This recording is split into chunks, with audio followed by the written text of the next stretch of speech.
is I remember when I was at the Mercantile Exchange, this guy came up and said to me, you know, you're smart, honest, you have a really good work ethic. You know, you got a lot of white qualities. So I say, thanks. How did that feel? Like when he said that at that point in your life? I didn't feel anything. It's just, I thought, this guy thinks he's trying to give me a compliment. He thinks he's trying to give me a compliment. His perspective is, and I think this is a general perspective, is that I wrote this article called "We Are the Best of Us and They Are the Worst of Them." It wasn't like Black people didn't think white people were evil. Where I came from, Blacks were convinced that whites were just evil. Mm-hmm. And when I came to Chicago, I found a lot of proof that whites were evil. Mm. But it was the weak people who were evil. I ended up having friends from, you know, people from all kinds of backgrounds. Yeah.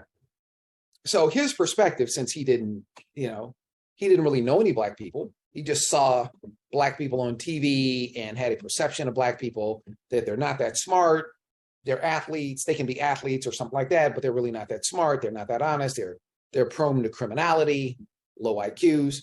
This is frankly what he was taught. So I didn't hate him for that because he didn't do anything. He was just ignorant as in the lack of knowledge. How do you think, well, you said something really, which I 100% agree with, but I don't know if people didn't fully understand it, is that the people where you saw the proof of evil in white people that you met was with people who were weak, not the people who were strong. To me, I also wrote this goofy post.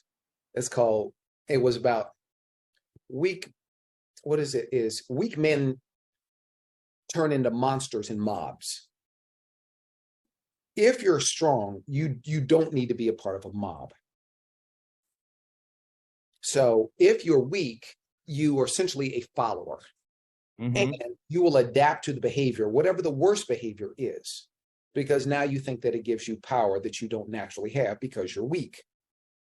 So in that case, I think there were lots of weak people who would try to take advantage of somebody when they could. So a strong person doesn't need to do that. His strength or confidence it comes from challenging himself or herself. It doesn't come from trying to push somebody else down. So weak people look for power by taking advantage of people that are weaker than they are. Mm-hmm.